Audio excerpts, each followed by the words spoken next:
Got a chance to see Kraven the Hunter. Let's check it out right now.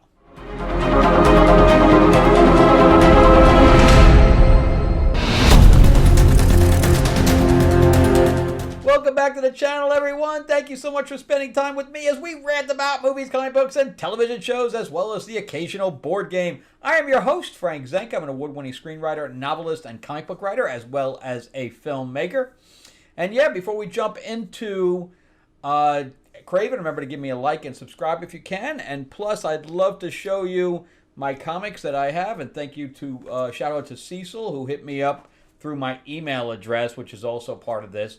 But he ended up getting a couple of issues here. I sent them out today. But this is my vampire mob set in 1950s Hollywood, Lords of LA. I do sign them as well. It is a 48-page book. I have issues 1 and issue 2. Is about Elena Morgan, who is a lounge singer. And she is turned into a vampire by one of the two mob families. And she comes back for revenge 60 years later. Marilyn Monroe also makes an appearance in here. But that was issue 1 over there. This is my copies of issue 2. So this is the Katana cover, the Helene cover, the Samurai cover. And then on top of that, I have 2 more covers that are coming in as well. In fact, I should have the next couple of days. So if you like a copy, let me know in the comments, or you can hit me up through my email. Plus, if you are a fan of Timothy Zahn, who created Thrawn for Star Wars, or Kevin J. Anderson, who also did Star Wars and Dune, among others. Brandon Easton, who did Peggy Carter for Marvel. And also Matt Wagner's doing the cover for a 50th anniversary Green Hornet anthology book. And we're going to be releasing on Kickstarter beginning of January. But you can go to greenhornetnoir.com and you will be taken to the Kickstarter page where you can get notified about when we launch, and you'll also have a video there and a list of the writers. But anyway, definitely check that out. All right, so let's jump into Kraven the Hunter with Aaron Taylor Johnson playing the main role. And we also have a few other people here that I did recognize, and one of them is Ariana DeBose, who played in West Side Story opposite Rachel Zegler. She was definitely a more likable character and person. And Russell Crowe is probably the shining light here. And, you know, no matter what he does, he has gravitas. He can, even bad dialogue, he can pull that off. And then you have Fred Henshinger, who plays one of the emperors in Gladiator 2. So and I just saw that Aaron Taylor Johnson is also going to be in this 28 Years Later sequel to 28 Days Later. So he's got a couple of movies coming out back to back. And then Fred Heshinger has the 2 movies coming back to back as well. So it's pretty interesting that he's got all this stuff going on. So I don't know. I don't feel like the writers gave a shit about the actual character. This does not feel like a Kraven the Hunter movie in the least. Of course, this is a Sony Spider-Man villain film without Spider-Man and without a villain. They really, if Sony continues this, of which I heard this is the end, this is the last one they're going to lose money on. Of course, they've made money off Venom. All 3 Venom movies have made money. But then, of course, they also have Madam Web and now this, among others. And it's just not working, man. Venom can carry a movie on his own. The Sinister Six cannot. They cannot carry movies on their own. They're not as strong as the Batman villains. And even if they were as strong, they're not handling them well. I mean, the Penguin and the Joker, which are 2 solo Batman villain films, they still were villains, right? They still were crazy and they still did bad things. And here they're making them try to be heroes. And it's not working. It's just not working. So if it isn't the last one, I'm going to be surprised because everybody's told me the same thing. Now, I did wait until the end, and there is no post-credit scenes at all. There's nothing. Now, I don't really understand, since they still do own the rights for Spider-Man, I have no idea why they aren't using Spider-Man, at least in a portion of these films. The biggest thing that we see in this film with spiders is the fact that it's his fear, but we never get any lead up to that. It's just there. Plus, in the comics, Chameleon is his brother. And he also has, like, of all the Spider-Man villains, Kraven was always my favorite. Even growing up, I always thought he had a really cool look. He had, like, lasers that came out of that little jacket that he had. And he was just, slinking around. And he would always come up behind and everything else. Him and Mysterio were my two favorite. I love Mysterio as well. But I just did not get the vibe of Kraven being this film. And Aaron Taylor Johnson really just didn't fit. Plus, he has a Russian accent in the comics.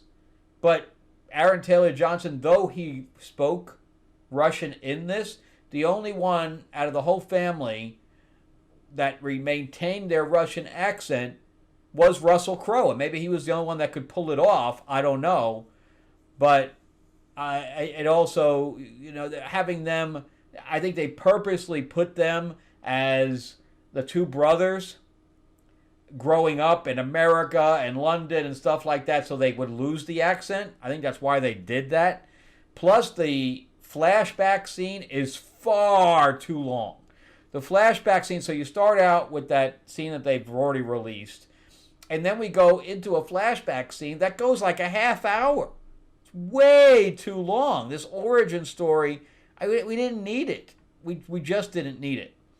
And I don't know how this director got this gig. He's directed like 6 projects. The biggest thing he's done is wrote and directed is The Most Violent Year. Otherwise, he's done basically nothing. I don't think he'll get anything for a while after this fails. Now, the writers, there was 3 writers on this thing. Richard Wank, Art Markham, and Matt Holloway. And it looks like Matt and Art work together a lot. But Richard Wank, wait till you hear what these guys have done, because the dialogue in here is pretty awful. I did hear the same thing everybody else heard, which is, oh, she died, and that was the last time I saw her. Well, yeah, no shit. So I can't understand how somebody like that writes that. Also wrote all 3 Equalizer films, which are very good. But also, these guys are all hit and miss. But this guy also did The Expendables. Okay? So he also did The Expendables. He also did The Protege, which I like. Magnificent Seven, which I also like. The Mechanic, which I also like. This guy's done some really good stuff. So how did we get that? And wait till you hear what the other 2 guys have done. Because these guys worked together, Art and Matt. So you got Richard Wank, Art, and Matt. You got 3 guys, whether the other guys came in and did a retake on the thing or a rewrite or whatever. I don't know what the deal was, why there's 3 writers on this. But the other 2 were definitely working together. These guys wrote Iron Man. They also, and this is where they're hit and miss. I think that's one of the best things they ever wrote. Because then they wrote Uncharted, and everybody knows how bad that was. Transformers The Last Night, also a bad film. Men in Black International, also a bad film.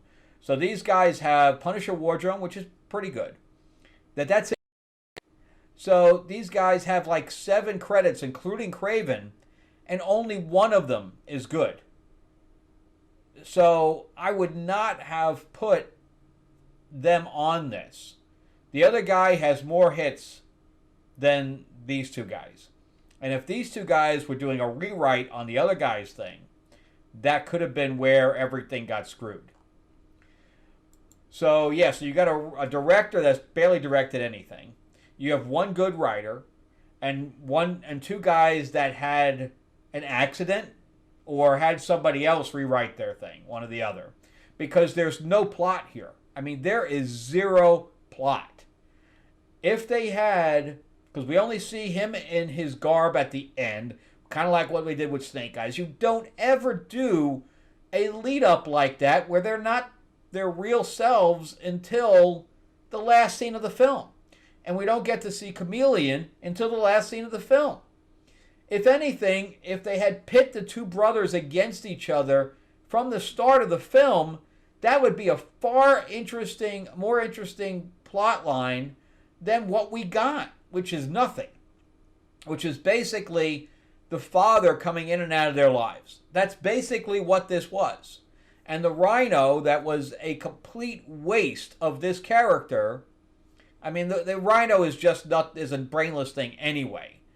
But for him to be used in this way, it just was bad. Just bad. Plus, the fact that they totally changed the character to have superpowers, and he's taking this potion. I'm like, where is this all coming from?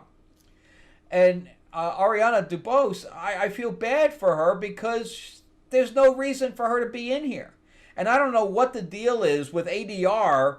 So the ADR in Madam Web was horrible. I mean, they were literally the mouths were moving, especially on the villain, and it just didn't even match. And there were a couple of times in here where it didn't match. So I don't know who's doing the ADR, but they need to fire that guy. Whoever's doing the ADR editing needs to be fired. If anything, they need to get somebody in there to do a re-recording. Nowadays, the actors could do recordings on their phone. So they don't even need a studio at this point. And anything would have been better, and they called up and said, hey, I need you to do this one more time because it's not matching up. The actors will do it because they don't want to look stupid on screen. So I don't know. I don't understand the technical issues on a $110 million film. Now, I saw it on a Friday night. I purposely sat down in front because I didn't want to get bothered by anybody with a cell phone, but it wasn't even full. So I don't know. I don't know what's going on with this. I kind of think it will fail. They need to make an 110 million. They need to make like 350 million. Do I think it'll get there? I don't know. Maybe with international, maybe, but not domestically for certain. They won't make $500 million. That's for sure. Again, internationally may pick it up, but it does feel like Elektra. That's what this feels like. It feels like a throwback superhero movie. Some of the stunt choreography and stuff like that, I think they did a really good job with that. When it turned into CG, the movement didn't really fit, right? So the CG was not seamless to the stunts. And I know that they couldn't keep everything practical, but again, I never felt connected to the character ever. I mean, I felt more connected to the Penguin being evil than this bad guy trying to be good. Because the basic storyline is that he's got to save his brother at the end of the film. Otherwise, he's on a revenge trip, and the Rhino, who's trying to, cement his, his post into the crime world, and went to a doctor. Obviously, it's very easy to go to a doctor and get superpowers in this world, because him and Chameleon both said they went to doctors and got this thing. I don't know which doctor they're going to, but I guess the guy's just handing out superpowers as like Tic Tacs. I don't know. I don't get it. But again, we don't even see that stuff till the very end. If anything, we should have had that stuff sprinkled in. I thought it was almost too much, though. It was just too much. So you had this other guy that put people into trances so he could move about them without them even, flinching or even knowing he's even there. And then you had Rhino, and then you had chameleon, which showed up at the end. So you had all these other characters in there for no reason, and Ariana DeBose is like a wasted character completely. There's no reason for her to even be in the film, except for the fact that she had this potion. That's it. Because he keeps saying, I can fight anybody, I can find anybody, but then he goes to her to find his brother. Well, if you could find anybody, why are you going to her to get, to find your brother? Why didn't you do it on your own?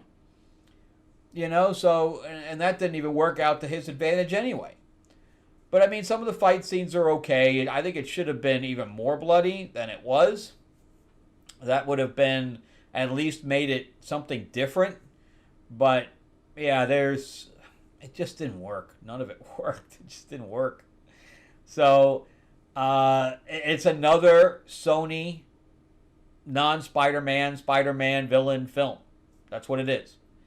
So it's not, I think it's a little bit better because it has a little more high energy than Madam Web. But that's it. I think it was a little bit better than Venom, the last Venom movie too. At least I think the action was better in it, but the characterization on both of them are bad. So it's like, comparing two pieces of shit together and saying which piece of shit smells, more foul or less foul. So I don't know. And I mean, I guess Aaron Taylor Johnson tried, but there was just nothing to work with. He didn't really match the character. I don't know. And I know they're trying to go back, but there was no reason for an origin film here.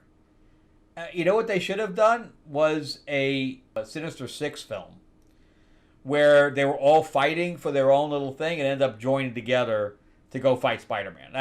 That's at least an origin story across the board, where it's, I don't know. I don't think that would even work. Without it's like it doesn't work without Spider-Man in it. It just doesn't. And at least if you're doing an origin story, then throw Spider-Man in at the end. At least that would make a little more sense. But I don't know. It's very confusing, and the movie's not good. It has some good action scenes in it. That's it. That's all it has. Again, zero story. You're not going to remember the movie 2 minutes after you walk out of it, because none of the action scenes have any value. They don't have any weight. There's nothing really personal going on.